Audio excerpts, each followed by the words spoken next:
Hi guys, Barnes here, and today we are going to learn how to do a nose stall. This trick is really similar to the tail stall, but this time you will stall on the nose. So the foot position for this trick is your front foot on the nose and your back foot is over the balls.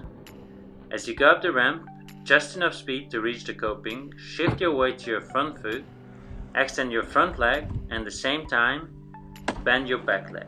This will help you to get the perfect balance. Keep your upper body leaning into the ramp at all times so you can drop back quickly. The most important for this trick is the timing. This will come as a trial and error because every ramp is different, so the problems you might have if you go too fast, you will end up on the top of the deck, and if you are too slow, you will miss the coping. So that's about it. We learned how to do a nose stall.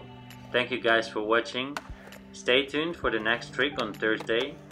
And if you like, subscribe, but the most important is to go out and try the trick yourself. Go skate and have fun.